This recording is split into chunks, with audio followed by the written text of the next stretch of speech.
Ladies and gentlemen, if you are enjoying my videos, please click the like button. It is the only way the YouTube algorithm really notices me. I would be very grateful to you. As the night deepened, shadows began to stretch long fingers across the walls of the small bedroom.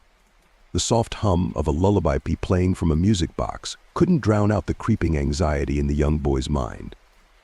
He lay in his bed, eyes wide open, staring at the dark corners of the room that seemed to hide untold horrors. His small body tensed under the covers, and he clutched his teddy bear tightly. His father, standing by the doorway, noticed the boy's unease. He had seen this behavior before. His son was afraid of the dark and even more afraid of sleeping alone. "Dad," the boy's voice quivered, breaking the stillness of the night. "Yes, buddy," the father responded softly, stepping closer to the bed, the floorboards creaking under his weight. "Is the devil real?" The question was unexpected, cutting through the dim light like a knife. The father felt a chill run down his spine. For a moment he was transported back to his own childhood, to a time and place filled with dark memories and terrifying experiences that he had long tried to bury. His heart raced, and he struggled to maintain a calm exterior. He knelt beside the bed, looking into his son's fearful eyes. "No, son. The devil isn't real," he said, his voice steady despite the turmoil inside him. "There's nothing to be afraid of." The boy studied his father's face, searching for any sign of doubt. But what if he is? What if he's hiding in the dark? The father swallowed hard, fighting back the haunting images from his past. "I promise you, there's nothing hiding in the dark," he reassured his son, reaching out to stroke his hair. "Look, I'll leave the light on for you, okay?" He walked over to the bedside table and switched on a small lamp, casting a warm, comforting glow across the room. The boy visibly relaxed, but the father's mind was still clouded with the phantoms of his youth.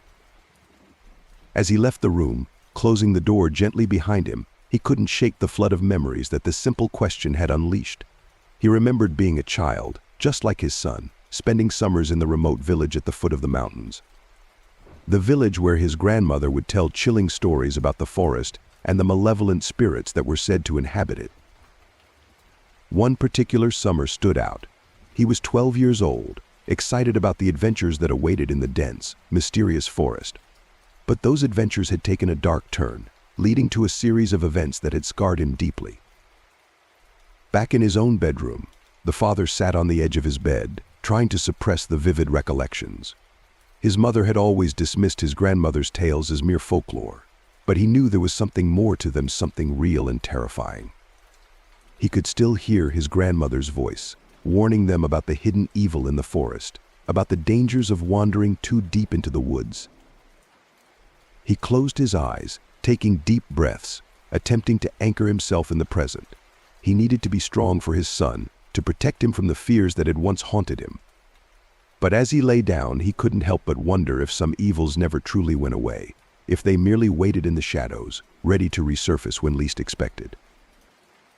The shadows danced ominously on the walls as the room was cloaked in darkness. The only sound was the rhythmic ticking of a clock, each second amplifying the silence that enveloped the house. The young boy lay in his bed, his eyes wide open, staring into the inky blackness that seemed to conceal every possible terror his mind could conjure. From the doorway, his father observed the boy's unease, noting the telltale signs of fear: the tight grip on his blanket, the quick, shallow breaths, and the occasional nervous glance towards the corners of the room. This was a familiar scene. His son was once again gripped by his fear of the dark. "Dad," the boy's voice broke the heavy silence, trembling with anxiety. "Yes, buddy," the father replied gently, stepping further into the room. His own heart rate began to rise, though he tried to keep his voice calm and reassuring. "Is the devil real?" The question hung in the air, sharp and unexpected. For a moment, the father was thrown back to his own childhood fears and the haunting memories of long-forgotten nights. His pulse quickened, and a cold sweat began to form on his brow. The image of a dark forest and the stories his grandmother used to tell him flashed through his mind, making his stomach churn. But he couldn't let his son see his fear. He had to be strong. He took a deep breath, steadying himself before kneeling by his son's bed. He looked into the boy's wide, innocent eyes and forced a comforting smile. "No, son," he said, his voice steady but gentle. "The devil isn't real.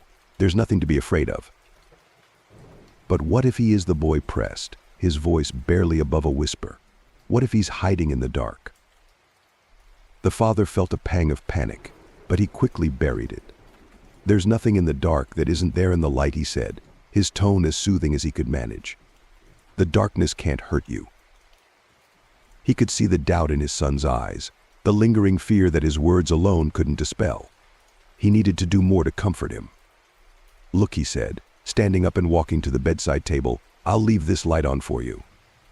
He switched on a small lamp, casting a warm, reassuring glow around the room. "See? No more darkness." The boy visibly relaxed, the tension in his small body easing as the light banished the shadows. "Thanks, Dad," he murmured, snuggling down under his blankets.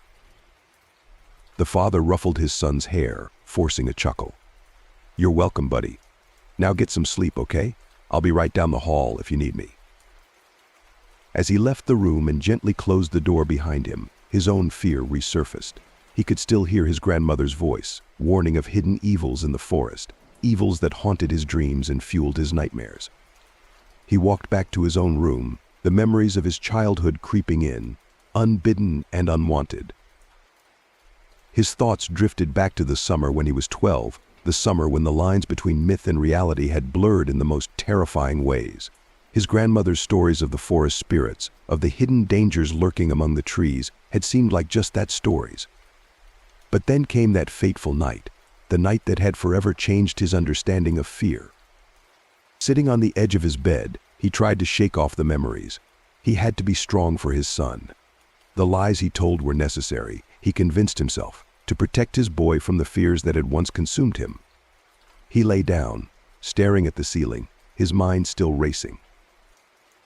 What if the past never truly stayed buried? What if the evils his grandmother had spoken of were still out there, waiting?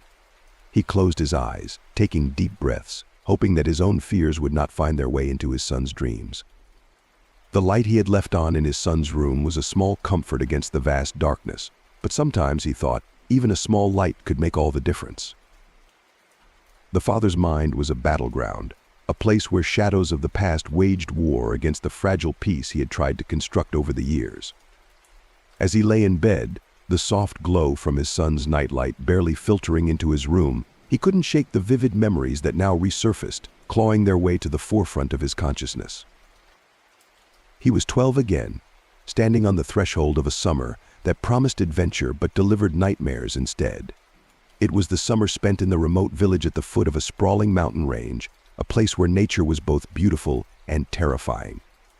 His grandmother's small wooden house, nestled near the edge of the forest, was where he and his mother stayed during those warm months.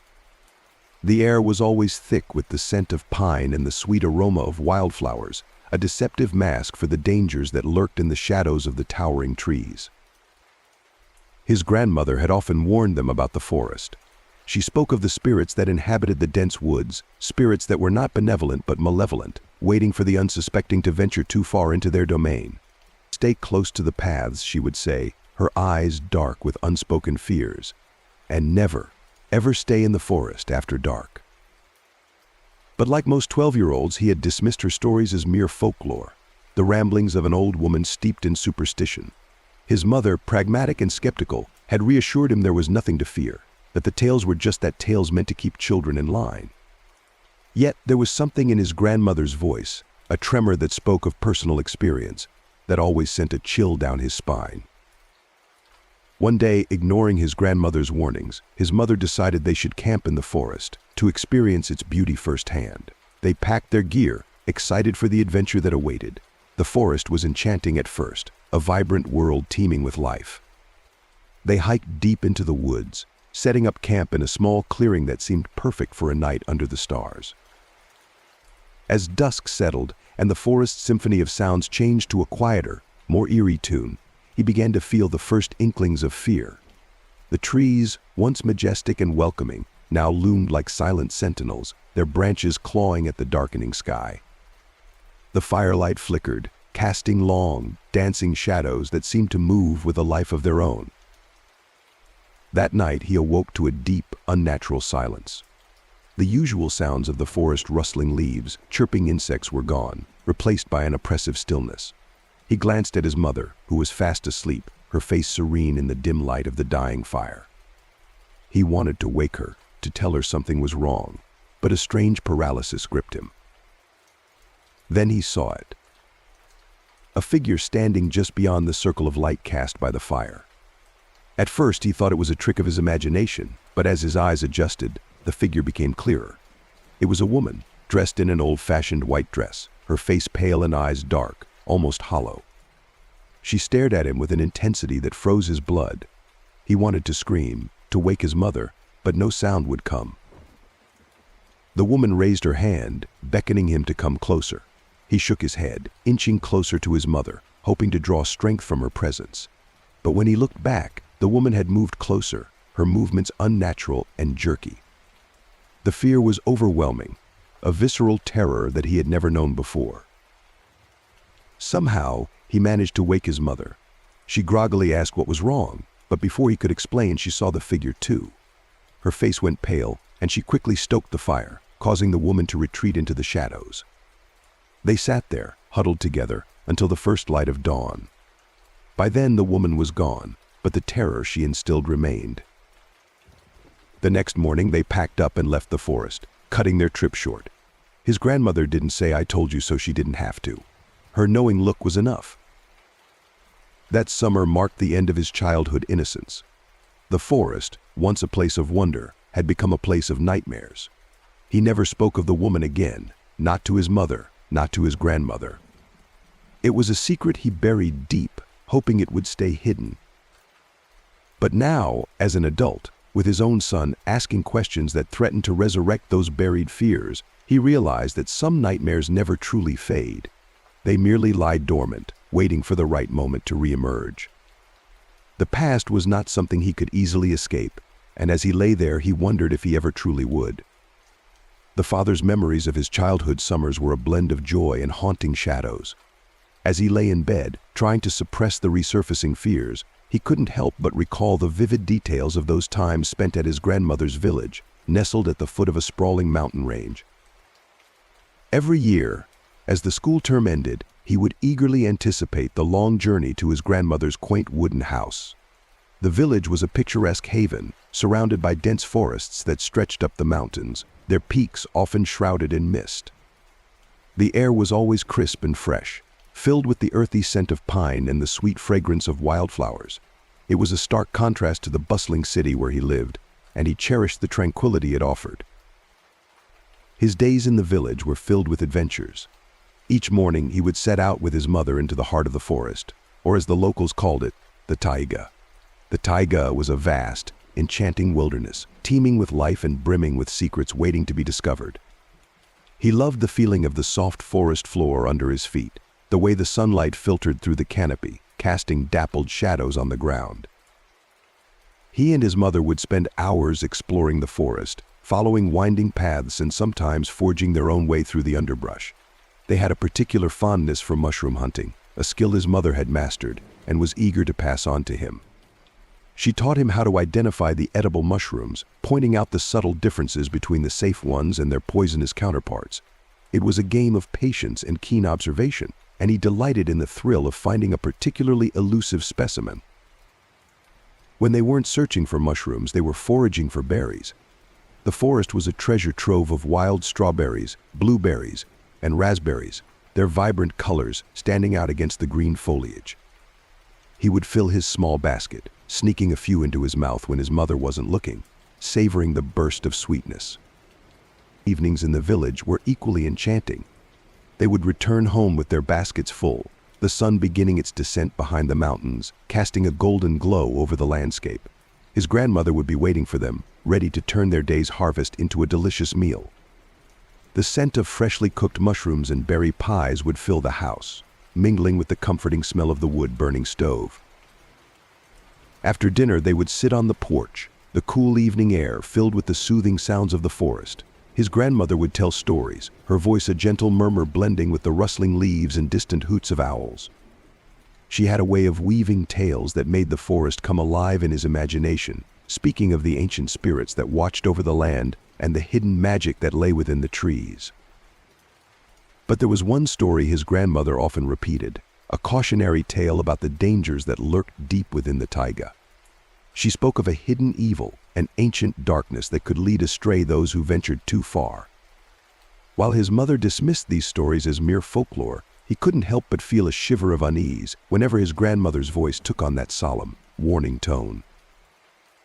Despite the ominous tales, those summers were the happiest times of his childhood. The village, the forest, and the mountains were his sanctuary, a place where he felt free and alive. The bond he shared with his mother and grandmother during those trips was something he treasured deeply, a source of strength and comfort. Now, as an adult, the memories of those summers were tinged with a bittersweet nostalgia. The joy and innocence of those days stood in stark contrast to the fear and darkness that later overshadowed them. Yet, in the quiet moments, when he could push aside the haunting memories, he could still feel the warmth of the sun on his face, hear the rustle of the leaves, and taste the sweetness of the berries. Those summers in the village remained a cherished part of him, a reminder of a simpler, happier time before the shadows of the past took hold. The plan for an overnight trip into the heart of the taiga, conceived by the father's adventurous mother, was met with immediate and vehement opposition from his grandmother. The memory of that day was etched in his mind, a vivid recollection of tension and foreboding that still sent shivers down his spine. His grandmother, a woman of quiet strength and deep-rooted beliefs, had always respected the forest. She knew its beauty and bounty, but also its dangers.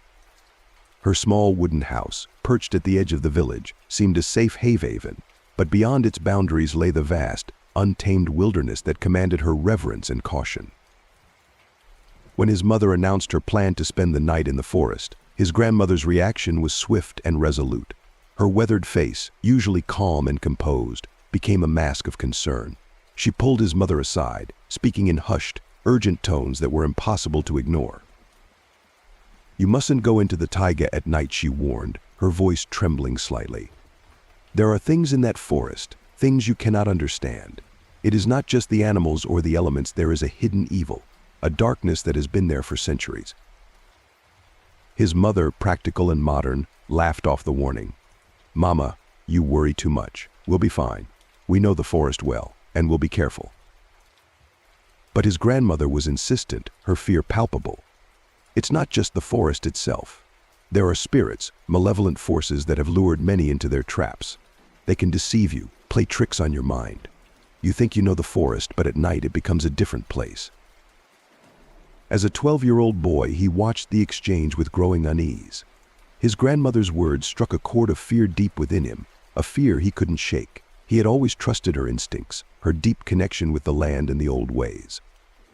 The stories she told, which once seemed like fairy tales, now took on a more sinister tone.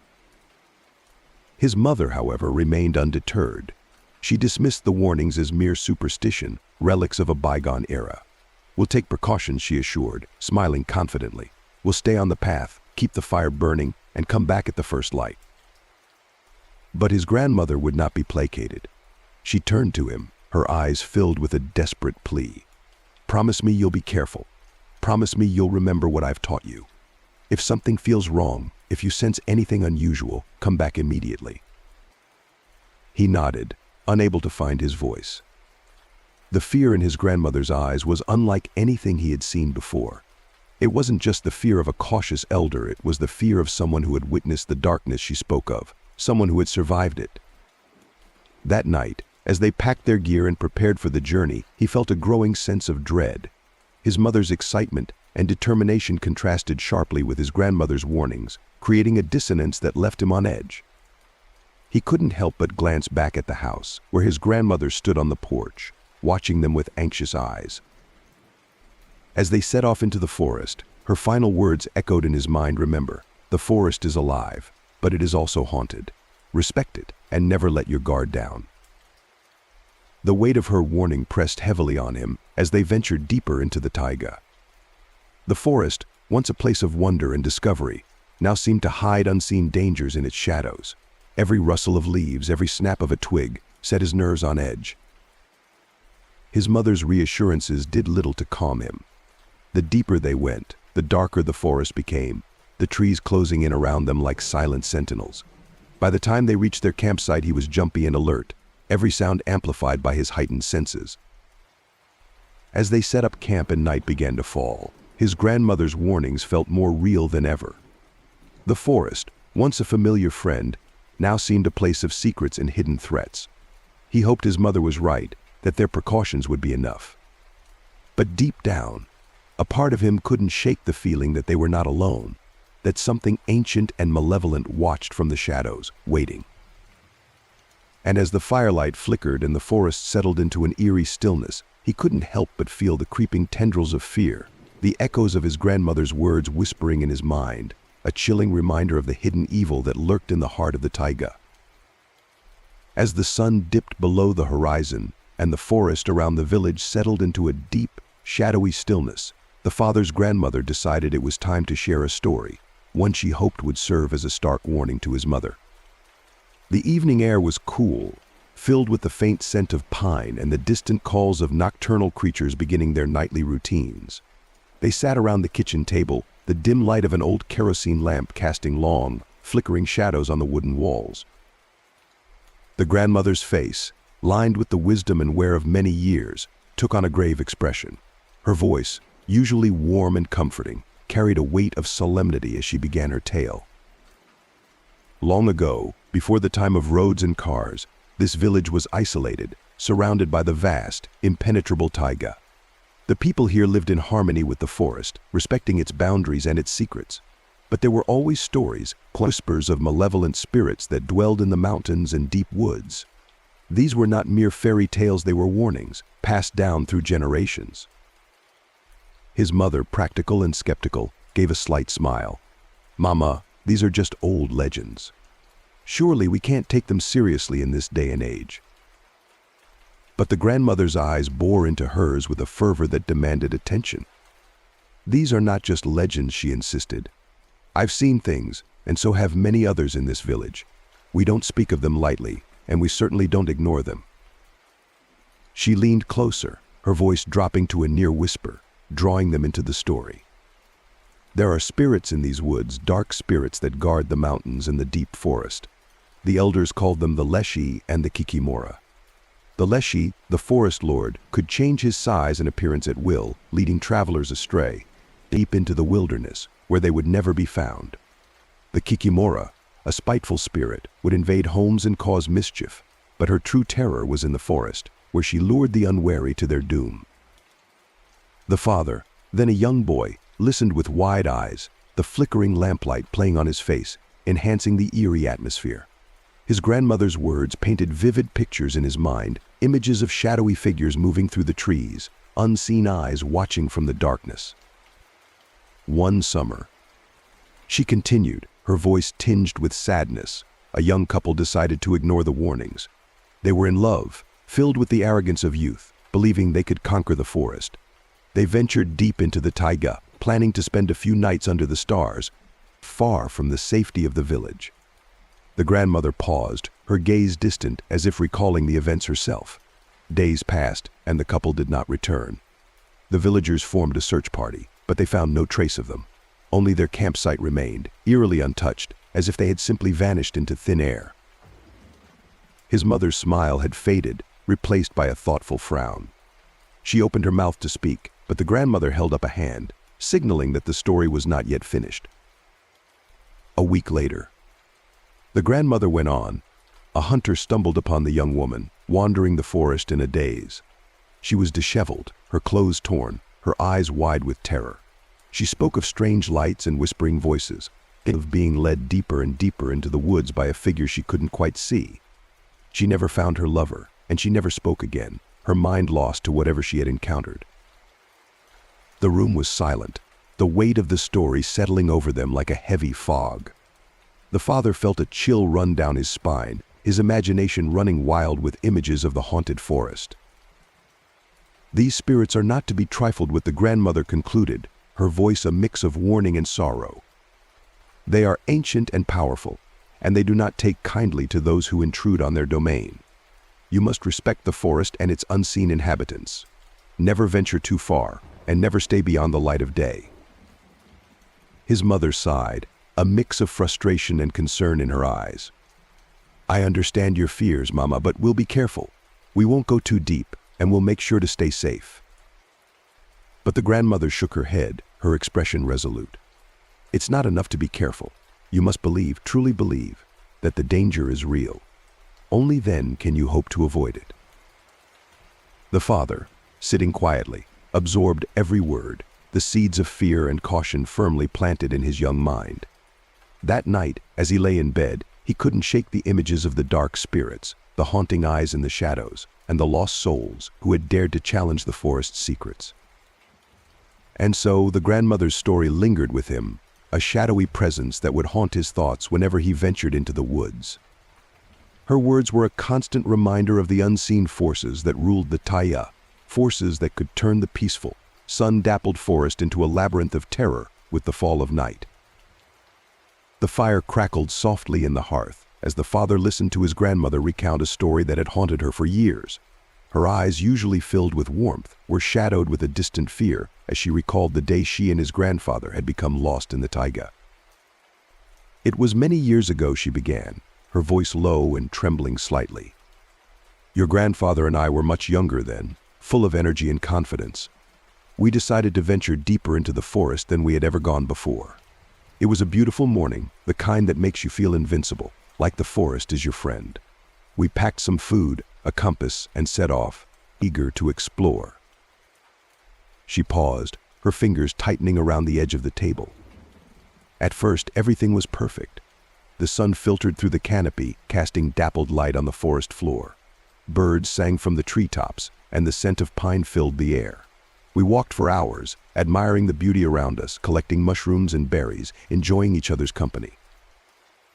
But as the day wore on, the atmosphere began to change. It started so subtly, she said, her eyes narrowing as if she could still see the scene unfolding before her. The birds stopped singing. The rustling of small animals in the underbrush ceased. It was as if the forest itself had taken a breath and was holding it. The silence was so complete, it pressed down on us, making it hard to breathe. The father felt a chill run down his spine as he imagined the oppressive silence of the deep forest. "We realized we had wandered too far," she continued. "The landmarks we were using to navigate had vanished, swallowed up by the forest's shifting shadows. The sun was setting, and the light was fading fast. We decided to head back, but no matter which direction we turned, everything looked the same." Panic began to set in as the grandmother described their growing desperation. "We tried to use the compass, but it spun uselessly, as if the forest itself was interfering with it. We shouted for help, hoping someone might hear us, but our voices were swallowed by the dense trees. It was like the taiga had become a living entity, intent on trapping us." The father could almost hear the eerie silence she described, feel the oppressive weight of the forest closing in around them. As night fell, the temperature dropped sharply. We had no choice but to make a small camp. We lit a fire, more for comfort than warmth, and huddled together. The darkness was impenetrable, and the sounds of the night were different from anything we'd ever heard. It wasn't the familiar hooting of owls or rustling of nocturnal creatures. It was a heavy, unsettling silence punctuated by strange, distant whispers. She shivered at the memory. We hardly slept, jumping at every shadow, every rustle of leaves. It felt like we were being watched, surrounded by unseen eyes. The next morning, we resumed our attempts to find our way back, but it was as if the forest had shifted overnight. Paths that should have led us home twisted and turned, leading us deeper into the unknown. Just when they were beginning to lose hope, they encountered something even more unsettling. "We saw a figure in the distance," she said, her voice dropping to a whisper. "A man in a dark suit, standing perfectly still, watching us. We called out to him, but he didn't respond. We tried to approach, but no matter how far we walked, he remained the same distance away. It was like he was a mirage, always just out of reach." Her eyes were wide with remembered fear. As we grew more desperate, we suddenly heard voices behind us. A group of hunters appeared, as if out of nowhere. They took us in, fed us, and listened to our story. When we mentioned the man in the suit, their faces grew pale. They told us we had been walking towards a dangerous bog, known for claiming the lives of those who wandered too close. The grandmother's voice trembled as she spoke of the hunter's warning. They said the figure we saw was a trick of the forest spirits, meant to lure us to our doom. The bog was a place where many had vanished, their bodies never found. The hunters guided us back to the village, and we were grateful to be alive. She looked at the father, her eyes filled with a mix of fear and relief. The forest is beautiful, but it is also dangerous and mysterious. There are forces within it that we cannot understand, and it's vital to respect those forces. That day, your grandfather and I learned that the hard way. The father, now an adult, felt a profound respect for the forest's power and a deep-seated fear that had been instilled in him since childhood. The story of his grandparents' ordeal was a constant reminder that the taiga was a place of both beauty and peril, a realm where ancient spirits still roamed and the line between reality and the supernatural blurred in the shadows of the trees. As the father listened to his grandmother recount the chilling events of that fateful day, her voice dropped to a whisper, the crackling fire in the hearth casting flickering shadows on the walls. Her eyes, filled with a mixture of fear and wonder, seemed to look past him, into the depths of the dark forest that still haunted her memories. It was deep in the heart of the taiga, after hours of wandering in circles, that we first saw him, she began. Your grandfather and I had been walking for what felt like an eternity. The forest around us had become an endless maze of identical trees, and the sun was beginning its slow descent, casting long, eerie shadows. Our compass had gone haywire, and every path we took seemed to lead us deeper into the wilderness. The father could almost see the dense, shadowy forest in his mind's eye, the sense of disorientation and creeping dread growing with each step. We were exhausted and terrified, she continued. Then, through the dense underbrush, we saw a figure. At first it was just a dark silhouette against the fading light, but as we drew closer we could make out more details. It was a man, dressed in an old-fashioned suit, standing perfectly still among the trees. Her voice quivered with the memory. He was a strange sight, so out of place in the wild taiga. His clothes were pristine, almost glowing in the dim light, and his face was pale, almost ghostly. He seemed to be watching us, his eyes fixed in our direction, though he stood completely still. We called out to him, hoping he could help us find our way back. But the man did not respond. He simply raised a hand, as if beckoning them to follow. Desperate and hopeful, we began to walk towards him, she said, her voice shaking.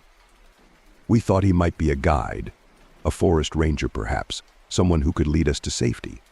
But no matter how quickly we moved, the distance between us never changed. It was as if the forest itself was playing a cruel trick, keeping him just out of reach.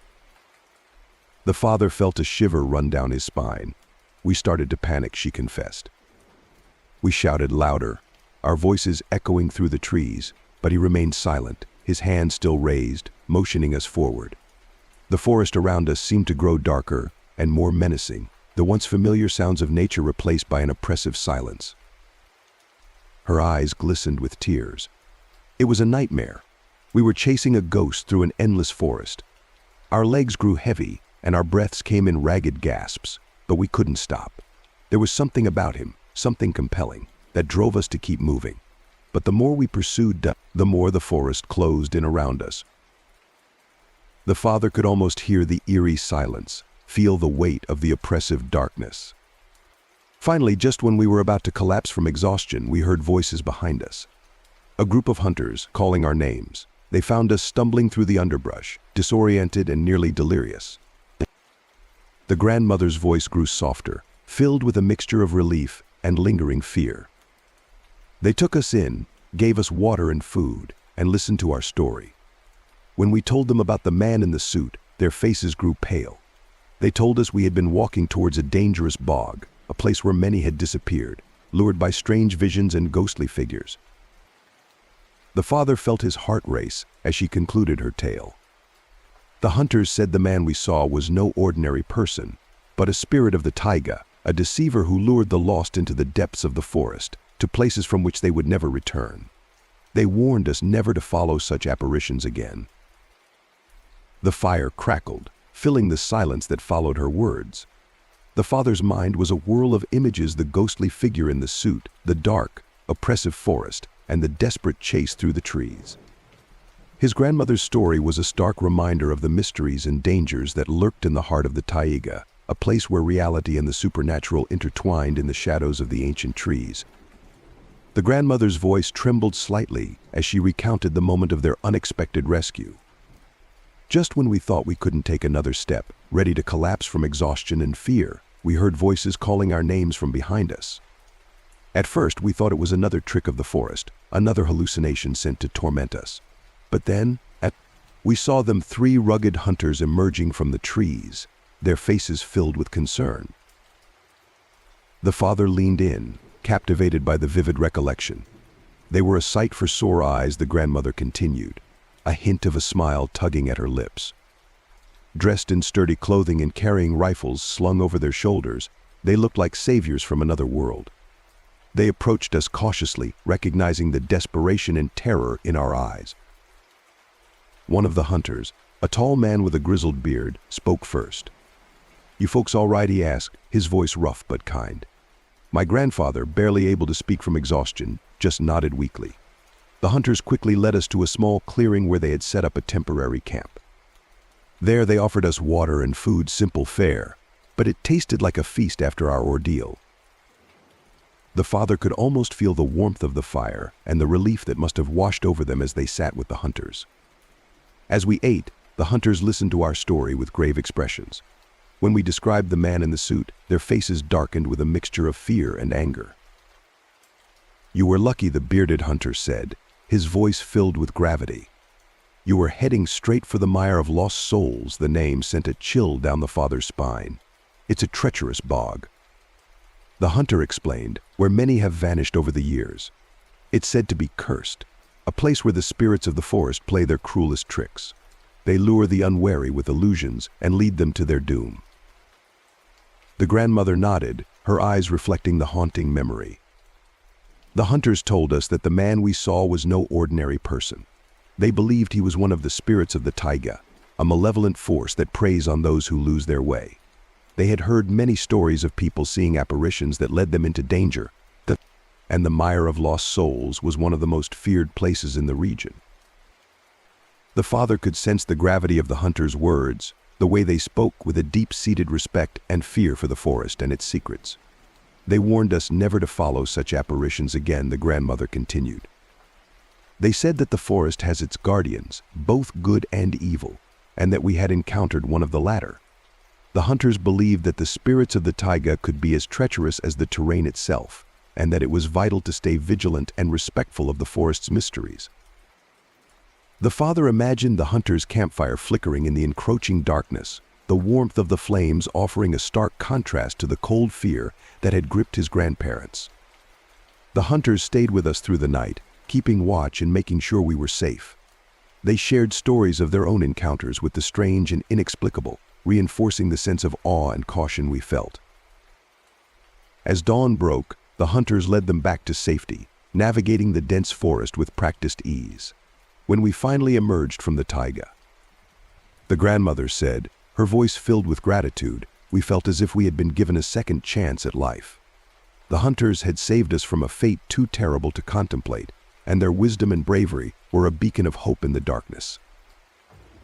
The father felt a deep respect for those hunters, whose timely intervention had saved his grandparents from the eerie clutches of the taiga. Their story was a powerful reminder of the thin line between the natural and the supernatural, and the ever-present danger that lurked in the heart of the forest. The hunters' campfire crackled softly as the shadows of the night deepened around them. The grandmother and grandfather, still recovering from their ordeal, listened intently to the hunter's every word. The atmosphere was tense, and the dark canopy above seemed to close in, making the forest feel alive with unseen eyes. One of the hunters, a middle-aged man with a stern face and a weathered hat, leaned closer to the firelight, his expression serious. "You folks need to understand something about this forest," he began, his voice low and gravelly. "The taiga isn't just trees and animals. It's a place of ancient spirits and hidden dangers. We call them the forest demons." The father, recalling the tale from his childhood, felt a chill run down his spine as he imagined the scene. The grandmother's voice, recounting the hunter's story, was tinged with the same fear she must have felt that night. "Forest demons?" the grandfather had asked, his voice shaky. The hunter nodded solemnly. "Yes," the hunter continued.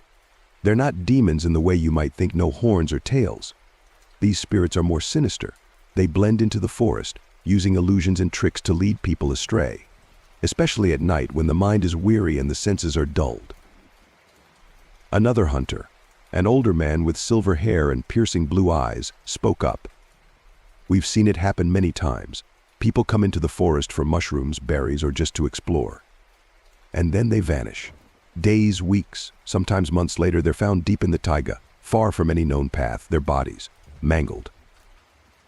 The father could almost hear the crackle of the fire and feel the cold night air, as his grandmother had described it. The hunter's words painted a terrifying picture, she said. They spoke of people who had wandered off the trails, lured by mysterious lights or the sound of familiar voices calling their names. These spirits, these forest demons, played with their victims' minds, drawing them deeper into the wilderness until they were hopelessly lost.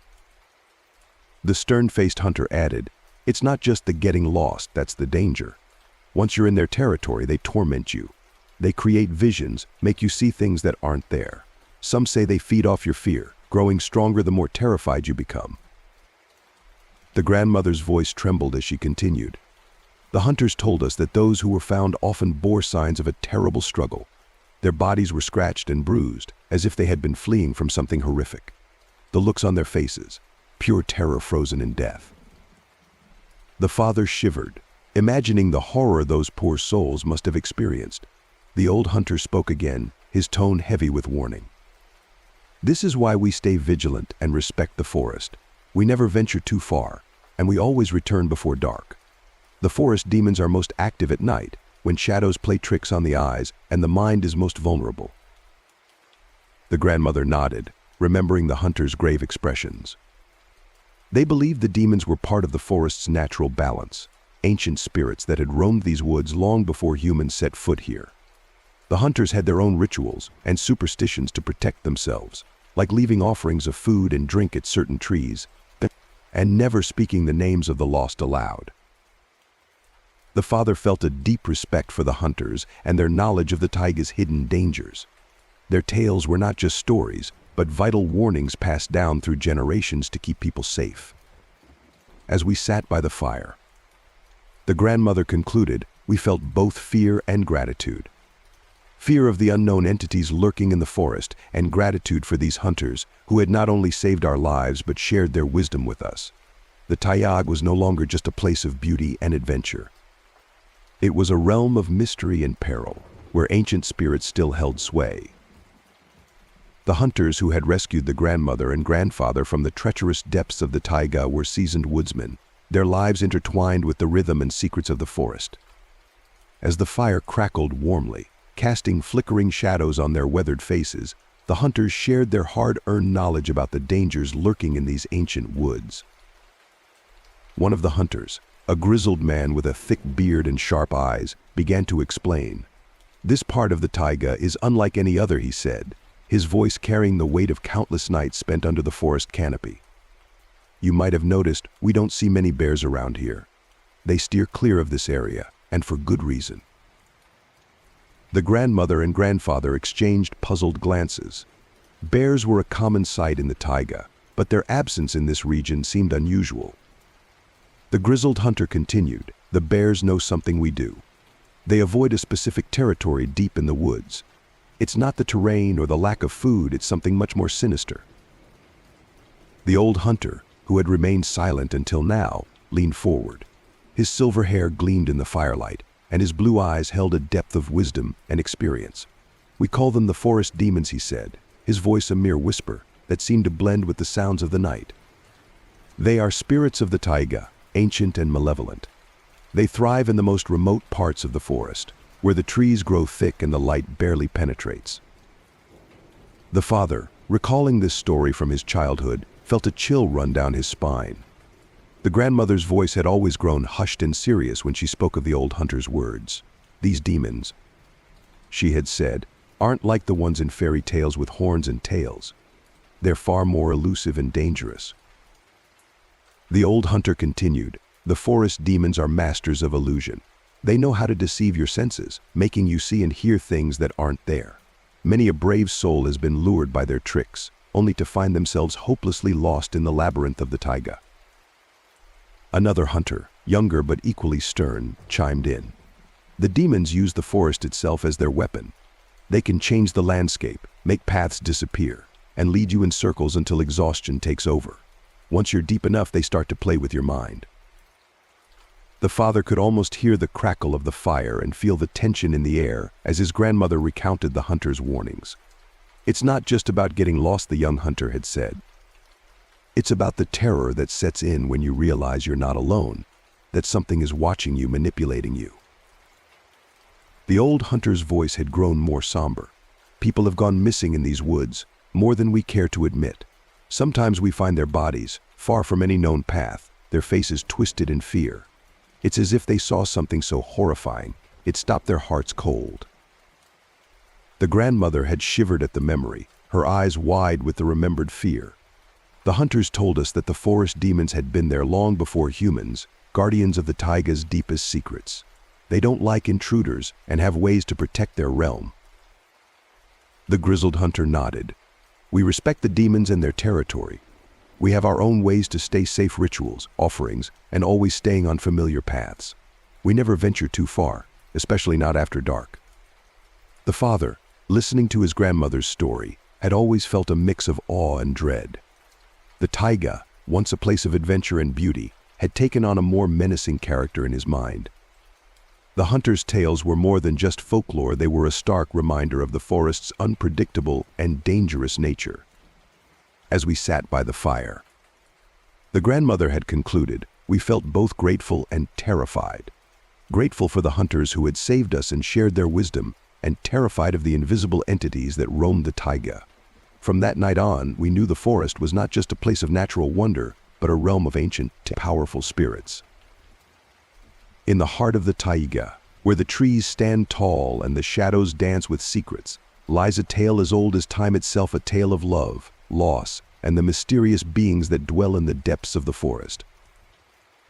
It begins with the hunter's great-grandfather, a man whose heart was as wild as the wilderness he called home. He had found love in the arms of a maiden whose beauty rivaled the flowers that bloomed in the meadows. They were to be wed under the canopy of the ancient pines, their love a beacon of hope in the dark expanse of the taiga. But fate had other plans. On the eve of their wedding day, as the sun dipped below the horizon and the forest whispered its secrets, the maiden vanished without a trace. The hunter's great-grandfather searched tirelessly, his heart heavy with grief, but no sign of his beloved could be found. Some dismissed his tale as the ramblings of a grief-stricken man, but others, the seasoned gatherers of mushrooms and berries, spoke of strange sightings in the heart of the forest. They whispered of a figure, ethereal and elusive, who wandered the woods with a haunting grace. As the years passed, the hunter's great-grandfather became a legend in his own right, a solitary figure, haunted by the memory of his lost love. Some called him mad, his mind fractured by grief and despair, but others saw in his eyes the reflection of their own fears. And so the legend of the vanished maiden lived on, passed down through the generations like a torch in the darkness. To this day, the hunter and his kin tread carefully in the depths of the taiga, wary of the unseen forces that lurk in the shadows. For in the heart of the forest, where the lines between reality and myth blur, the tales of the vanished are whispered on the wind, a haunting reminder of the mysteries that lie hidden in the depths of the wilderness. In the heart of the dense taiga, where whispers linger in the shadows and mysteries dance among the trees, a family finds itself entangled in a web of conflicting beliefs, a clash between the tangible and the mystical, between skepticism and faith. At the center of this familial divide stands the matriarch, the grandmother whose weathered face bears the weight of generations past. To her, the tales of the forest demons are not mere stories to frighten children, but stark truths etched into the very fabric of the wilderness. She speaks of beings unseen, whose whispers echo through the darkness, and whose presence is felt in the chill of the night air. For her, the disappearances in the taiga are not the result of chance or misfortune, but the handiwork of these ancient spirits, guardians of the wild and keepers of its secrets. But her daughter, the mother of the family, casts aside such mystical interpretations with a dismissive wave of her hand. To her, the disappearance of the man in the costume is a tragic accident, a simple case of misadventure in the unforgiving marshlands of the forest. She scoffs at the notion of forest demons and curses, preferring instead to seek solace in rational explanations and tangible evidence. The stories of the hunters, she claims, are nothing more than fanciful tales spun from the threads of imagination, passed down through the ages like the whispered secrets of childhood. And so, within the walls of their humble home, the family finds itself divided by more than just distance and time. Each member holds fast to their own truths, their own interpretations of the world around them, weaving a tapestry of belief that spans the spectrum from skepticism to faith. Yet, despite their differences, they remain bound by the unbreakable bonds of blood and kinship, united in their shared journey through the tangled depths of the taiga. In the tranquil embrace of the forest, where sunlight filters through the canopy and shadows dance upon the forest floor, a family finds itself at odds, torn between the weight of ancestral warnings and the allure of adventure. It is the grandmother who stands as the harbinger of caution, her voice a gentle murmur of concern amidst the rustling leaves. With furrowed brow and a heart heavy with worry, she implores her daughter to forsake the night's embrace, to turn away from the darkness that lurks beyond the safety of their home. To her, the forest is not merely a realm of beauty and wonder, but a place teeming with unseen dangers, where the spirits of old weave their tales of woe and mischief.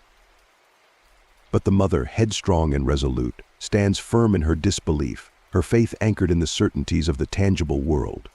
With a dismissive wave of her hand and a glint of defiance in her eye, she brushes aside her mother's warnings, her determination unyielding in the face of fear.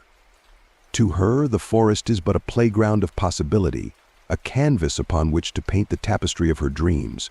She scoffs at the notion of malevolent spirits in cursed lands, her skepticism a shield against the encroaching shadows.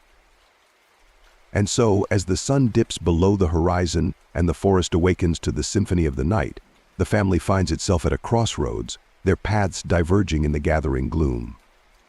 The grandmother's words linger in the air like the echo of a distant memory, a plea for caution amidst the wilderness's embrace. But the mother, undeterred by the specter of uncertainty, presses onward into the unknown, her resolve unshakable in the face of doubt. In the heart of the forest, where shadows dance and whispers linger on the breeze, a family stands divided by more than just distance and time, a testament to the eternal struggle between fear and faith, caution and curiosity, in the ever-shifting tapestry of the wild. In the quiet sanctuary of the night, when the world slumbers beneath a blanket of stars, a young boy finds himself ensnared in the tangled web of fear and uncertainty, woven by the conflicting voices of his mother and grandmother. As he listens, unseen and unnoticed, to the heated exchange between the two generations of women, a knot of apprehension tightens in the depths of his chest. Their words, laden with worry and conviction, seep into his consciousness like tendrils of mist, casting shadows upon his innocent mind. But it is in the realm of dreams that his fears find their most potent expression. As sleep claims him in its tender embrace, his mind becomes a theater of horrors, where the specter of a figure cloaked in darkness haunts the recesses of his subconscious. In his nightmare, the figure beckons to him with gnarled fingers, its form obscured by the veil of night, a silent harbinger of unseen terrors. Morning breaks like a shard of light upon the horizon, casting aside the cloak of darkness that shrouded the night. But for the young boy, the dawn brings no respite from his inner turmoil. His heart weighs heavy with the burden of secrets, the weight of guilt pressing down upon his fragile shoulders. With trembling hands and a voice choked with apprehension, he dares not speak the words that linger on the tip of his tongue. The truth of his nocturnal torment remains locked away, hidden from prying eyes and judgmental ears. For in the fragile tapestry of familial bonds, there are threads best left unspoken, secrets better kept in the shadows of the night. With a sense of purpose and determination, the family meticulously prepares for their upcoming expedition into the heart of the taiga, the vast and unforgiving wilderness that lies beyond the safety of civilization. Every detail is attended to with utmost care, ensuring that they are equipped to face the challenges that await them amidst the towering trees and whispering winds. The air is alive with anticipation as they gather their belongings, each item carefully chosen to serve a specific purpose on their journey. Large expedition backpacks stand ready, packed to the brim with essentials for survival. The tent, sturdy and weatherproof, promises shelter from the elements, while sleeping bags offer warmth and comfort during the chilly nights that lie ahead. The flickering glow of lanterns illuminates their preparations, casting long shadows that dance across the forest floor. In their hands, they hold tools of necessity cookware for preparing meals over an open flame, flashlights to pierce the darkness, and insect repellent to ward off the relentless swarms of mosquitoes that inhabit the taiga. But it is not only physical provisions that they gather, they also arm themselves with knowledge and wisdom passed down through generations. With a voice steeped in authority, the grandmother imparts her time-honored wisdom, offering guidance on navigating the untamed wilderness and respecting its ancient rhythms. Amidst the flurry of activity, there is a sense of reverence for the wilderness that awaits them, a recognition of its power and majesty. Each item packed into their bags represents not only a tool for survival but also a symbol of their determination to venture into the unknown and emerge stronger for the experience. As the last rays of sunlight fade into dusk, the family stands ready, poised on the threshold of adventure. With hearts full of anticipation and minds sharpened by preparation, they take their first steps into the wild embrace of the taiga, eager to discover the secrets it holds and forge memories that will last a lifetime. Before their departure, the grandmother imparts her age-old wisdom, her voice tinged with a solemnity born of years spent in communion with the wilderness. With a gaze that pierces through time and space, she urges caution upon her daughter, the mother of the family, knowing all too well the dangers that lurk within the depths of the forest. She speaks of ancient traditions and rituals, rooted in a reverence for the unseen forces that govern the natural world. Her words are a tapestry woven with threads of caution and respect, each thread a reminder of the fragility of human life in the face of untamed wilderness. Sprinkle the tent with holy water, she advises, her voice carrying the weight of generations past. Do not linger in the forest after dark. Return before the shadows lengthen and the veil between worlds grows thin. The mother listens with a mixture of reverence and skepticism, her thoughts torn between the practicalities of the modern world and the traditions of her ancestors. She nods in acquiescence, her agreement a gesture of respect for her mother's beliefs, even as doubt gnaws at the edges of her consciousness. In a gesture of compromise, she accepts the bottle of holy water offered by her grandmother, tucking it carefully into her pack alongside the other essentials for their journey. Though she may not share her mother's convictions, she understands the importance of appeasing her fears, if only to bring her a measure of peace. As they set out into the wilderness, the mother carries with her not only the physical provisions for their journey, but also the weight of her grandmother's warnings, a silent reminder of the mysteries that lie hidden within the depths of the taiga. And though she may not fully believe in the mystical dangers that her mother fears, she cannot shake the feeling that they are venturing into a realm where the boundaries between reality and myth blur and twist like the roots of ancient trees. Their journey into the heart of the taiga begins with the rhythmic rumble of Uncle Vasia's uayas, its sturdy frame navigating the rugged terrain with the familiarity of an old friend. The family sits in quiet anticipation, the weight of their adventure palpable in the air as they leave the familiar comforts of civilization behind. As the vehicle rumbles along the forest road, each bump and jostle serves as a reminder of the untamed wilderness that lies ahead. The taiga stretches out before them like a vast tapestry, its secrets hidden beneath a canopy of towering trees and tangled undergrowth. At last they reach the end of the road, where the forest begins in earnest. Here, amidst the towering pines and whispering birches, Uncle Vasia brings the UAs to a halt, its engine sighing in relief as it comes to rest. Stepping out onto the forest floor, the family is met with a sense of both exhilaration and trepidation. The air is alive with the scent of pine and earth, carrying with it the promise of adventure and the unknown. But as they prepare to embark on the next leg of their journey on foot, the grandmother's anxiety becomes palpable. With a trembling hand, she reaches out to touch the hood of the UAS, her fingers tracing the familiar contours of the vehicle's frame. In a gesture born of love and superstition, she crosses herself and murmurs a prayer for their safekeeping, her voice barely audible above the rustle of leaves and the distant call of a bird. It is a simple yet profound act, a silent plea to the spirits of the forest to watch over her loved ones as they venture into the unknown.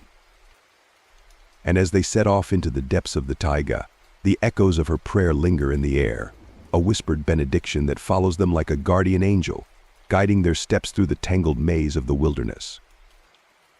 Uncle Vazia leans against the weathered hood of his trusty Uaz, his rugged features softened by the gentle light filtering through the forest canopy. With a practiced gesture, he gestures toward the winding path that disappears into the depths of the taiga, his voice carrying the weight of years spent navigating these untamed lands. "All right, listen up," he begins, his tone authoritative yet tinged with a hint of warmth. "To reach the school campsite, you'll want to follow this road for about 2 kilometers. When you come to the fork, take a right turn. You can't miss it. There'll be a clearing just off the trail, perfect for setting up camp, and a babbling brook nearby for fresh water." His instructions are simple yet precise, each word imbued with the wisdom of countless journeys into the wilderness. He stresses the importance of staying on the path, of keeping a keen eye out for landmarks along the way. "And remember," he adds, his gaze sweeping over the family gathered before him, "I'll be back to pick you up at 9 sharp tomorrow morning. Look for the tree with the mark I'll leave behind. It'll be our little beacon in this sea of green."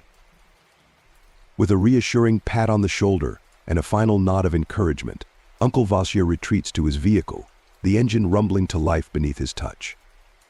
As the Uaz pulls away, disappearing into the dappled shadows of the forest, the family is left standing at the edge of adventure, their hearts filled with a mixture of excitement and anticipation for the journey that lies ahead. After a lengthy journey along both asphalt and gravel roads, the family's vehicle finally comes to a halt at the edge of the forest. The dense foliage looms ominously ahead, casting dappled shadows across the forest floor, as if cloaking the path in mystery and intrigue. With a final turn of the ignition, Uncle Vasya brings the car to a stop, the engine's steady hum abruptly silenced. The air is thick with anticipation as the family emerges from the vehicle, their footsteps muffled by the soft carpet of pine needles underfoot. As they gather their belongings and prepare to venture into the unknown, Uncle Vasya steps forward, his weathered face etched with a mixture of pride and concern.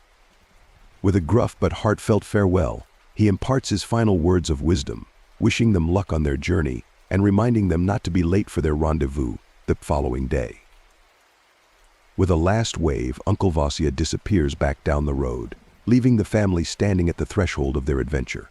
With hearts pounding and spirits high, they take their first tentative steps into the embrace of the forest, eager to discover the secrets that lie hidden within its depths. The expedition kicked off with an air of anticipation, each member of the family brimming with excitement for the journey ahead. As they prepared to delve into the wilderness, there was an unmistakable sense of camaraderie, with everyone pitching in to ensure they were fully equipped for the trek. In a scene reminiscent of a well-choreographed ballet, Mama deftly shouldered the largest backpack, laden with provisions and essentials for their excursion into the unknown. Meanwhile, the child happily shouldered their own, slightly smaller pack, filled with snacks and treats to sustain them on their adventure. Setting out from the edge of the forest, the family embarked on their odyssey through the enchanting taiga. Nature unfolded around them in a mesmerizing tableau of vibrant greens and earthy browns, punctuated by the melodic chirping of birds and the gentle rustle of leaves in the breeze. With each step, they felt themselves drawn deeper into the heart of the wilderness, the verdant canopy overhead offering shade and sanctuary from the midday sun. The air was redolent with the earthy scent of pine, mingling with the delicate fragrance of wildflowers that bloomed along the forest floor. As they trekked onwards, their spirits soared, buoyed by the promise of adventure and discovery that lay ahead. With each passing moment, they felt more connected to the natural world around them, their senses heightened by the sights and sounds of the untamed wilderness. Truly, the journey had begun in earnest, and the possibilities seemed endless. As they ventured deeper into the heart of the taiga, the forest began to envelop them in its verdant embrace.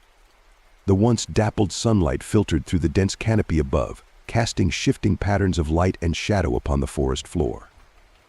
With each step, The air grew cooler, the atmosphere thick with the earthy scent of moss and decaying leaves. Undeterred by the encroaching gloom, Mama took it upon herself to transform their trek into an educational odyssey, regaling the child with tales of the towering trees and elusive creatures that called the taiga home. With each anecdote, she breathed life into their surroundings, infusing their journey with a sense of wonder and discovery. Despite the growing weariness in their limbs, the child found solace in Mama's words, their imagination taking flight amidst the towering pines and twisting undergrowth. Every rustle of leaves and distant call of wildlife became a source of fascination, fueling their curiosity and driving them ever onwards. With Mama's guidance, the forest became more than just a backdrop to their journey. It became a living, breathing entity, teeming with secrets waiting to be uncovered. And as they trudged onward, their bond strengthened, forged in the crucible of nature's untamed beauty. Truly, their stroll through the taiga was not merely a physical journey, but a voyage of the soul. Their journey led them to a quaint clearing, a familiar resting spot often frequented by school groups. As they stepped into the open space, a sense of tranquility washed over them, the bustle of the forest momentarily replaced by a serene calm. To their delight, the clearing had already been prepared for their arrival, evidence of past campfires scattered about, a testament to the camaraderie shared by those who had ventured here before them. A pit for a fire lay ready, surrounded by neatly stacked logs and abandoned cooking utensils left behind by previous visitors. With practiced efficiency, Mama and the child set to work, their hands deftly igniting the kindling and coaxing flames to life. As the fire crackled and danced in the gathering dusk, its warm glow cast a sense of comfort over their makeshift campsite. Together, they busied themselves with the task of preparing dinner, the aromatic scent of cooking food mingling with the earthy fragrance of the surrounding woods. Despite the simplicity of their meal, there was an undeniable sense of satisfaction in sharing this humble repast amidst the embrace of nature. As they sat by the flickering fire, the fading light painting their surroundings in hues of amber and gold, they savored the simple pleasures of the moment, grateful for the respite offered by the clearing in the heart of the forest. Truly, it was a scene of serenity and contentment, a fleeting oasis of calm amidst the wilderness. Setting up the tent proved to be a challenge, especially for Mama, whose lack of experience in such matters was evident. Yet, undeterred by the initial hurdles, they persevered. With determination and teamwork, they eventually succeeded in erecting their temporary shelter, its sturdy form standing proudly amidst the forest backdrop. As evening descended upon the clearing, casting shadows that danced in the fading light, they turned their attention to the task of preparing their evening meal. A symphony of flavors wafted through the air as Mama skillfully crafted a fragrant soup infused with wild mushrooms and savory stewed meat. Amidst the gentle hum of the forest, they gathered around the crackling fire, their faces illuminated by its warm glow. As they savored each spoonful of the hearty meal, laughter and conversation filled the air, a testament to the bond shared between mother and child. Before retiring for the night, Mama reached for the bottle of holy water, a tangible reminder of her grandmother's words of caution. With a solemn reverence, she sprinkled the sacred liquid around the perimeter of their tent. A silent prayer whispered on her lips, a gesture of respect for the traditions passed down through generations. As the night deepened and the forest enveloped them in its embrace, they nestled into their sleeping bags, lulled by the gentle symphony of nature's nocturnal chorus. Despite the challenges they had faced, there was a sense of accomplishment in their hearts, a feeling of kinship with the wilderness that surrounded them.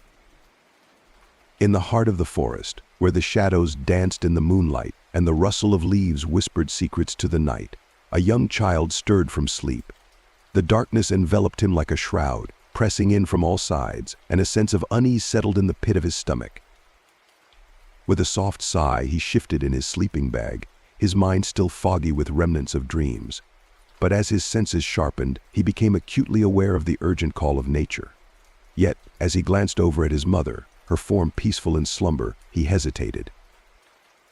It was a moment of decision, a silent battle waged within the confines of his mind.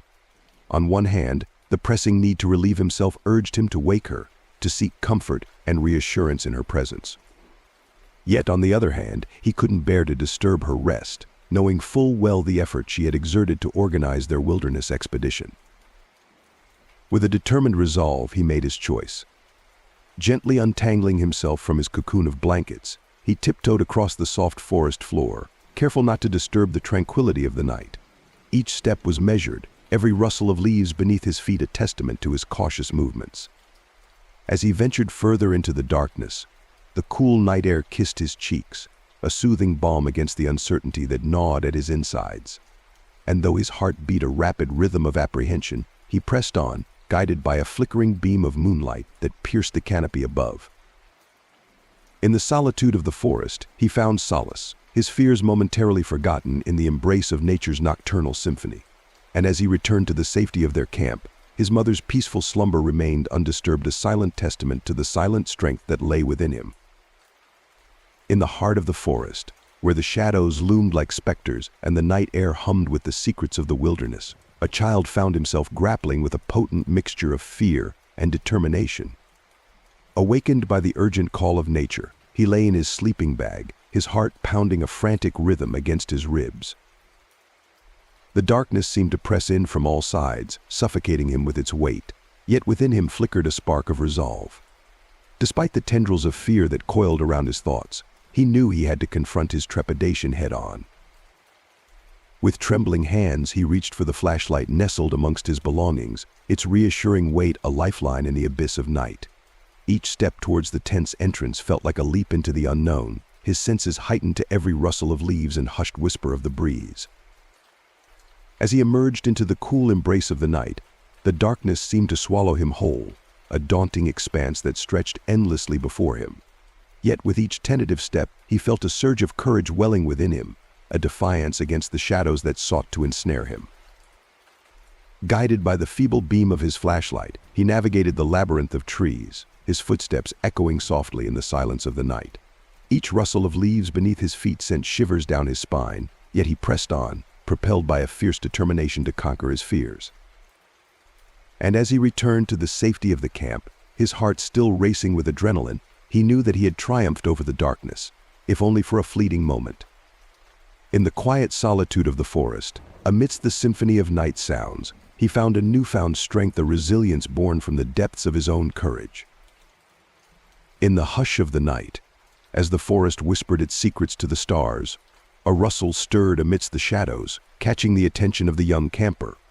With a quickened pulse, he trained his flashlight towards the source, illuminating the darkness with a trembling beam. There, amidst the swaying trees and dancing shadows, stood a figure bathed in moonlight, a girl in a flowing white dress.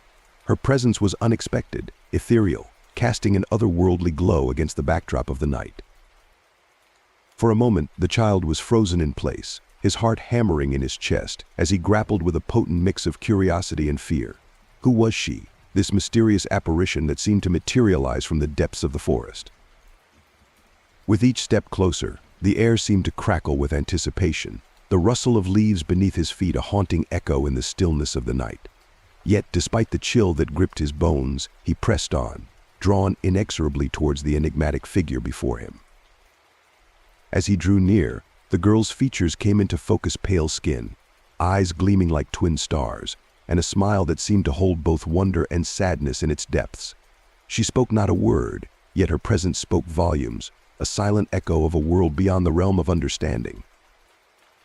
And in that fleeting moment, amidst the tangled embrace of the forest, the child found himself caught between the realms of reality and imagination, his senses alive with the thrill of the unknown. For in the heart of the wilderness, amidst the secrets of the night, he had stumbled upon a mystery that would linger in his thoughts long after the dawn had chased away the shadows. In the eerie glow of the moonlight, the child's heart leapt into his throat as he beheld the figure with eyes as black as night and a visage as pale as wax. With a gasp of horror, he dropped his flashlight, the beam extinguishing in a flicker of panic. In a frenzy of fear, fueled by the primal instinct to flee, the child turned on his heel and dashed back towards the safety of the tent. Each step was a blur, the forest a chaotic symphony of rustling leaves and pounding footsteps. His breath came in ragged gasps, a desperate rhythm to accompany the thundering of his heart. The darkness seemed to press in around him, suffocating and relentless, as though the very shadows themselves conspired to ensnare him. Finally, he burst into the sanctuary of the tent, his chest heaving with exertion and terror. With trembling hands, he fumbled for the zipper, his fingers slipping in his haste to secure the entrance against the encroaching darkness. Inside the flimsy shelter, the child huddled in the feeble glow of a flickering lantern, his pulse still racing with the echoes of his flight. Outside, the night held its secrets close, the forest shrouded in an impenetrable veil of mystery and menace. And as he lay there, trembling beneath the thin fabric of the tent, the memory of those black-eyed spectre lingered in his mind like a ghostly whisper, a chilling reminder of the thin boundary between the known and the unknowable in the heart of the wilderness. As the child stumbled back into the safety of the tent, his frantic breaths echoed in the confined space, a stark contrast to the unnatural stillness that had descended upon the forest outside. With trembling hands, he shook his mother awake, his voice a trembling whisper as he recounted the haunting encounter. The air within the tent seemed to thicken with the weight of his words, the fabric walls offering scant protection against the unseen forces lurking beyond. Outside, the once lively symphony of the night had been silenced, replaced by an oppressive quiet that hung heavy in the air. Even the rustling leaves and chirping crickets had fallen silent, as if the very forest held its breath in anticipation of some unseen danger. The darkness pressed in around them, suffocating and absolute, leaving the child with a sense of dread that seemed to seep into his bones. In the dim light of the lantern, his mother's face was etched with concern, her eyes wide with alarm as she listened to his tale. Each word seemed to hang in the air, pregnant with unspoken fear, as though speaking them aloud might invite the very horrors they described. And as they sat there, huddled together in the suffocating stillness of the tent, the weight of the unknown pressing down upon them, they could only wait in terrified silence, praying for the first light of dawn to banish the shadows and reveal the truth hidden within the darkness. With trembling hands and a heart heavy with worry, the mother's maternal instincts kicked into overdrive as she assessed her child's condition. The flickering light of the lantern cast a soft glow over his flushed cheeks, highlighting the feverish sheen of sweat that glistened on his brow. Her own fears momentarily pushed aside, she focused all her attention on tending to her son, her mind racing with thoughts of what could have caused his sudden illness. With practiced efficiency born of years of caring for her family, she reached for the first aid kit, hands moving swiftly as she retrieved the bottle of paracetamol. Urging her son to sit up, she gently coaxed him into swallowing the medicine, her voice a soothing murmur as she reassured him that everything would be all right. Despite the tremor in her own voice, she forced herself to project an air of calm confidence, determined to be a source of strength for her child in his time of need. Once the medicine had been administered, she tucked him back into his sleeping bag, fussing over him like a mother hen as she fluffed his pillow and adjusted the blankets. With a tender kiss pressed to his forehead, she whispered words of comfort, her touch a gentle caress against his fevered skin. And as she sat by his side, keeping a vigilant watch throughout the long night, her heart ached with the weight of her worry, her thoughts consumed by the well-being of her beloved child. For in that moment, nothing else mattered but easing his suffering and bringing him comfort in the midst of uncertainty. As the cool relief of the medicine began to seep through his system, the child's feverish thoughts seemed to gradually subside, replaced by a growing sense of unease and apprehension. He clung desperately to the rational explanation that his encounter with the mysterious girl in white had been nothing more than a trick of his fevered imagination. Yet, despite his attempts to convince himself otherwise, the memory of her haunting presence lingered in the recesses of his mind like a stubborn shadow, refusing to be dismissed entirely. Each time he closed his eyes, he could still see her ethereal figure standing amidst the darkened trees, her eyes as black as midnight, boring into his very soul. Fighting against rising panic, he repeated a silent mantra to himself, willing his trembling hands to steady and his racing heart to slow. It was just a hallucination, he told himself firmly, a figment of his fever-addled brain conjured up by the oppressive darkness of the night. But deep down, beneath the veneer of logic and reason, a seed of doubt had been planted, taking root in the fertile soil of his imagination. What if it hadn't been a hallucination after all? What if there was something out there, lurking in the shadows, watching and waiting? With a shudder, he pushed aside such unsettling thoughts, focusing instead on the steady rhythm of his own breathing and the comforting presence of his mother by his side. Gradually, as the effects of the medicine took hold and sleep beckoned him once more, he allowed himself to drift into a fitful slumber, hoping against hope that the light of dawn would bring with it an end to his nocturnal fears. As the beam of light from the flashlight pierced the darkness, illuminating the entrance of the tent, the familiar contours of the fabric suddenly seemed to morph into something altogether more sinister. There, cast against the canvas, was the unmistakable outline of a human figure, its form looming large and ominous in the feeble glow of the flashlight. For a fleeting moment, time seemed to stand still as mother and child gazed in horrified disbelief at the shadowy apparition before them. The child's heart hammered furiously in his chest, his breath catching in his throat as a fresh wave of fear washed over him like a tidal wave. With a trembling hand, his mother tightened her grip on the flashlight, her knuckles white with tension, as she struggled to steady her nerves in the face of this unexpected intrusion. Every instinct screamed at her to flee, to abandon the flimsy sanctuary of the tent and seek refuge in the safety of the surrounding forest. But a stubborn resolve held her rooted to the spot, refusing to yield to the primal urge to flee. Summoning every ounce of courage she possessed, she took a tentative step forward, her voice barely more than a whisper as she called out into the darkness, her words tinged with a mixture of apprehension and defiance. "Who's there?" she demanded, her tone wavering slightly as she sought to mask her rising sense of unease.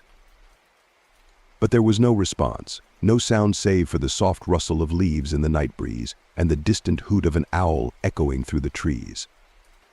The figure remained eerily still, its features obscured by the cloak of darkness, leaving mother and child to confront the chilling possibility of what might lie beyond the veil of shadows. With a surge of adrenaline coursing through her veins, the mother took another step forward, her resolve hardening with each passing moment. Whatever lay beyond the entrance of the tent, she was determined to face it head-on, to protect her child from whatever unseen threats lurked in the night. And so, with bated breath and nerves stretched taut as bowstrings, mother and child stood united against the encroaching darkness, their flashlight casting a feeble beacon of hope amidst the enveloping gloom. Little did they know that their ordeal was far from over, and that the true test of their courage was yet to come. As the tense silence hung heavy in the air, the mother's voice quivered with a mixture of fear and determination as she attempted to assert control over the unnerving situation unfolding before them. With her heart pounding in her chest, she brandished the flashlight like a makeshift weapon, its feeble beam casting long, distorted shadows that danced eerily across the fabric of the tent. "Who are you?" she demanded, her voice trembling with an undercurrent of menace. "What do you want?" But to her surprise, the figure at the entrance of the tent did not flinch at her threatening tone. Instead, she heard a soft, pleading voice drift through the darkness, laden with desperation and vulnerability. "Please," the stranger implored, her words barely more than a whisper. I'm lost. Can you help me?" The mother's brow furrowed in confusion, her mind reeling as she struggled to make sense of the unexpected turn of events. This was not what she had been prepared for, not the confrontation she had anticipated. The stranger's plea tugged at her heartstrings, stirring a flicker of compassion amidst the rising tide of fear that threatened to overwhelm her. But even as her maternal instincts warred with her primal urge to flee, the mother remained on guard, acutely aware of the potential danger posed by this mysterious intruder.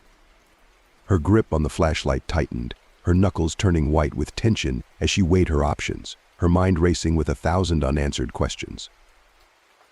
Could she trust this stranger? Was her plea genuine, or merely a ruse to lower their defenses? And what of the shadows that lurked beyond the perimeter of their fragile sanctuary, lurking in the darkness like silent sentinels awaiting their moment to strike? With a steely resolve, the mother squared her shoulders, her voice ringing with a newfound sense of authority as she issued her ultimatum. "I don't know who you are," she declared, her tone unwavering. "But if you try anything, I won't hesitate to call the police. Do you understand?" The stranger's response was barely audible, a faint murmur lost in the rustle of leaves and the distant cry of a night bird. But as the seconds ticked by, the tension in the air began to dissipate, replaced by an uneasy truce forged amidst the uncertainty of the night. And so, with wary eyes and hearts still pounding with adrenaline, mother and child stood their ground, their flashlight casting a feeble barrier against the encroaching darkness as they braced themselves for whatever trials the night might yet bring. The stranger's erratic behavior sent shivers down the spine of both the mother and child, their suspicions intensifying with each passing moment. As she approached the entrance of the tent, her form trembling with suppressed sobs, a sense of foreboding settled over the small enclosure like a suffocating shroud. With bated breath, they watched as the stranger reached out a trembling hand towards the fabric of the tent, her fingers hovering just inches from the entrance before recoiling, as if stung by an invisible force.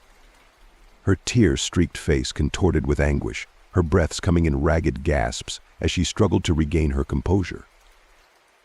For a fleeting instant, the mother felt a pang of empathy for the distraught stranger, her maternal instincts urging her to reach out in compassion. But the memory of their recent terror and the uncertainty of the night held her back, her mind awash with doubt and suspicion. "What are you doing?" she demanded, her voice sharp with accusation. "Why won't you leave us alone?" But the stranger offered no reply, her gaze fixed on some unseen point beyond the threshold of the tent, her eyes wide with fear and desperation. And as the moment stretched into an agonizing silence, the mother's apprehension grew, a cold knot of dread coiling in the pit of her stomach. With a trembling hand, she reached out to grasp the flashlight, its feeble beam casting eerie shadows across the stranger's tear-streaked face. And in that moment, as the darkness closed in around them like a suffocating cloak, mother and child braced themselves for whatever horrors the night might yet unleash. The stranger's hands trailed along the fabric of the tent, their erratic movements sending shivers down the spines of both mother and child. As she continued to behave oddly, a sense of unease settled over the small enclosure, casting a pall of fear over its occupants. With each passing moment, the mother felt her resolve waver, torn between her instinct to confront the stranger and her child's desperate pleas for caution. As she reached for the zipper, her hand hesitated, uncertainty clouding her thoughts like a thick fog. "Please don't go out there," the child implored, their voice trembling with fear. "She's not human. I can feel it." The mother's heart clenched at the child's words, a cold chill coursing through her veins as she considered the possibility. Could it be true? Was the stranger something otherworldly, something beyond their comprehension? But before she could make a decision, the stranger's behavior took a sinister turn, her hands pressing harder against the fabric of the tent, as if testing its strength. The mother's breath caught in her throat, her pulse quickening with a surge of adrenaline. With a final glance at her child, she made her decision, her voice firm with determination. "Stay here," she whispered, her words a silent promise of protection. And with that, she braced herself for whatever lay beyond the safety of their makeshift sanctuary, steeling herself for the unknown. A figure emerged from the darkness, introducing himself as Anton, a long-lost acquaintance of the mother's, whose disappearance years ago had been shrouded in mystery. His sudden appearance sent a jolt of both fear and astonishment coursing through her veins, stirring up a whirlwind of emotions that threatened to overwhelm her. For years, the memory of Anton's vanishing had haunted her, leaving behind unanswered questions and a lingering sense of unease. Now, as he stood before her, his presence seemed surreal, like a ghost from the past come back to haunt her once more. Mixed emotions surged within her: fear, uncertainty, but also a glimmer of hope. Could it truly be him, returned after all this time? Or was this some cruel trick of fate, designed to torment her further? As she grappled with the reality of his sudden reappearance, a myriad of thoughts raced through her mind, each one vying for attention. Memories long buried resurfaced, mingling with the present moment in a tangled web of emotions.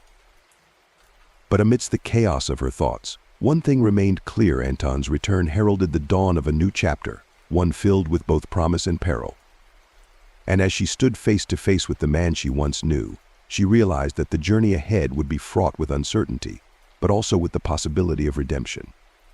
Outside the tent, Anton and the mysterious woman pleaded for a map and some food, claiming they had lost their way in the forest. Despite her lingering fear, the mother found herself torn between her instincts to protect her child and her inherent kindness. The night seemed to grow colder, shadows dancing around the edges of their makeshift campsite as the strangers' voices drifted through the darkness. Their words carried a sense of urgency, tinged with desperation, as they implored her for assistance. For a moment she hesitated, uncertainty gnawing at her resolve. Was it wise to trust these strangers, especially after the unsettling events of the evening? But then, compassion stirred within her, overriding her doubts. With a deep breath, she made her decision. Gathering what supplies she could spare, she stepped out into the night, her heart pounding with a mixture of apprehension and empathy. Despite the risks, she couldn't ignore their pleas for help, driven by a sense of duty to aid those in need. As she approached them, she could see the weariness etched into their faces, the faint glimmer of hope in their eyes. In that moment, she knew she had made the right choice, guided not by fear, but by the innate desire to offer a helping hand to those who had lost their way in the darkness of the forest.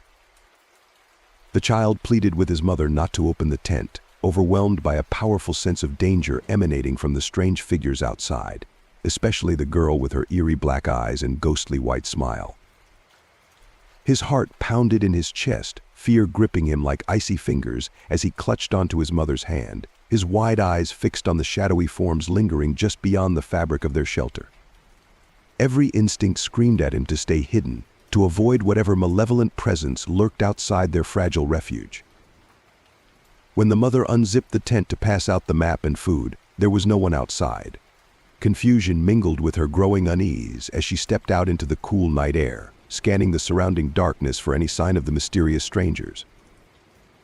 But then, as if materializing from the depths of the forest itself, strange figures began to emerge. Their movements were fluid, almost ethereal, as they drifted forward into the dim glow of the campfire, their features obscured by shadows and moonlight. In that surreal moment, the boundary between reality and nightmare blurred, leaving the mother and child standing on the precipice of an unknown abyss, their senses heightened, their every nerve on edge as they faced the inexplicable disappearance and reappearance of the enigmatic strangers from the depths of the forest. Surrounded by strangers, the mother found herself in a whirlwind of chaos, her senses assaulted by the unknown faces crowding around her. Meanwhile, her child remained huddled inside the tent, paralyzed with fear as he heard his mother's screams piercing the night air. The fear intensified as the shadowy figures drew closer, their ominous presence casting a suffocating blanket of terror over the child's fragile mind. Among them was the girl with the black eyes, her haunting gaze piercing through the darkness, sending shivers down the child's spine and igniting a primal panic that welled up inside him, eventually erupting into uncontrollable sobs. As dawn broke over the forest, the main character stirred from his restless slumber, the lingering echoes of his nightmares still haunting the edges of his consciousness. Yet, as he emerged from the depths of sleep, he was greeted by the soft melody of his mother's voice, her gentle tones weaving through the morning air like a comforting embrace. For a fleeting moment, the world seemed to hold its breath, suspended in a fragile illusion of safety and normalcy, as if the horrors of the night had been nothing more than a distant dream. But beneath the surface, the child couldn't shake the lingering unease that gnawed at his mind, a silent reminder of the terrors that lurked just beyond the edge of their fragile sanctuary.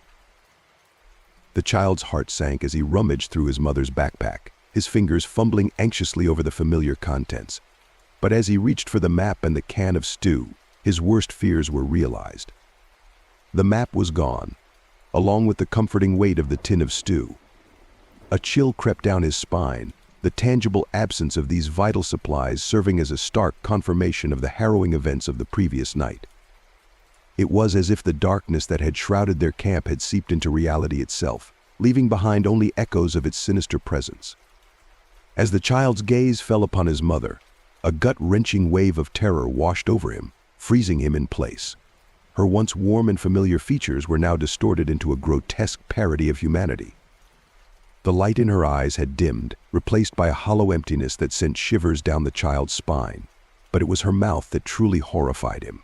Blood, dark and congealed, stained her lips and dribbled down her chin, a stark contrast to the pallor of her skin. In that moment, the child realized with a sickening dread that the woman before him was no longer his mother, but something else entirely, a monstrous specter wearing her skin like a grotesque mask. Despite the overwhelming horror that threatened to consume him, the child clung desperately to his wits, his mind racing with frantic calculations and desperate plans. With trembling hands, he reached for the bottle of holy water, a relic of his grandmother's superstitions that now offered the flickering promise of protection in the face of unspeakable evil. Clutching it tightly to his chest, he drew upon the last vestiges of his courage, steeling himself for the ordeal that lay ahead. With a quick, steadying breath, the child raised the bottle to his lips, swallowing the sacred liquid in a desperate bid for safety.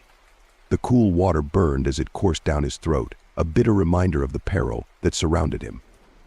But as he turned to flee into the dense embrace of the forest, a chorus of malevolent cries echoed behind him, a haunting testament to the darkness that pursued him. With each frantic step, he could feel their malevolent presence drawing closer, driving him ever deeper into the shadowed depths of the woods. Yet fueled by fear and fueled by the primal instinct for survival, he pressed on, his heart pounding in rhythm with the rhythm of his flight. As if guided by some unseen force, the young protagonist stumbled upon a faint forest trail, his weary legs carrying him forward with a desperate determination. Each step felt like an eternity, his strength waning with every passing moment, yet still he pressed on, driven by an unyielding will to survive. Finally, just when he thought he could go no further, a glimmer of hope emerged from the darkness, the weathered silhouette of Uncle Vasia's old UAZ Jeep. It stood as a beacon of salvation amidst the enveloping shadows, sparking within him a profound sense of religious enlightenment. Uncle Vasia's eyes widened in alarm as he beheld the child's trembling form, his face etched with concern and confusion. With a gentle yet urgent tone, he implored the boy to reveal the whereabouts of his mother, sensing that something dire had transpired in the depths of the forest.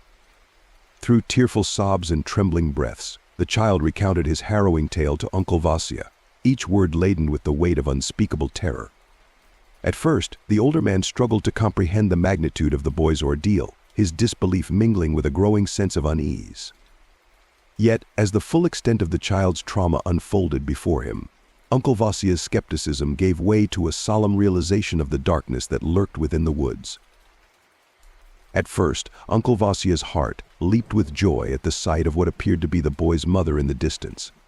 However, the child, consumed by panic, adamantly insisted that it was not his real mother but a monstrous impostor. With a grave expression, Uncle Vasia observed the figure from afar, his instincts urging him to trust the boy's intuition. Without a word, he made a swift decision to depart, recognizing the gravity of the situation and the need for immediate action. As they made their way back to the safety of the village, a somber silence hung heavy between them, each grappling with the surreal events that had unfolded in the depths of the forest. Upon their arrival, Uncle Vasia advised the boy to speak of the encounter as an attack by a group of hostile individuals, a narrative crafted to avoid arousing suspicion or attracting unwanted attention. Word of the incident spread quickly throughout the close-knit community, instilling a deep-seated fear of the forest in the hearts of its inhabitants. In the months that followed, the boy's mother was officially declared deceased, her absence mourned by those who knew her, yet her fate forever shrouded in mystery. Years have passed, yet the memories of that fateful night still haunt him, creeping into his thoughts when he least expects them. Now an adult with a family of his own and a career to manage, he leads a seemingly ordinary life, but beneath the facade of normalcy lies a profound unease that never quite dissipates. He has never returned to that village, nor ventured into those woods again, the scars of that harrowing experience etched deep into his psyche. The mere thought of those dark, towering trees sends shivers down his spine, and he steers clear of any mention of the events that unfolded in the depths of the forest. Despite the passage of time, he remains vigilant, keeping the horrors of that night locked away in the recesses of his mind, a secret he guards fiercely. He has learned to cope with the nightmares that still plague his sleep, finding solace in the comforting presence of his loved ones and the distractions of everyday life. But even as he forges ahead, building a new life for himself and his family, there are moments when the past resurfaces, casting a shadow over his present reality. And so he continues to carry the weight of that night, silently grappling with the unanswered questions and lingering fears that refuse to be silenced.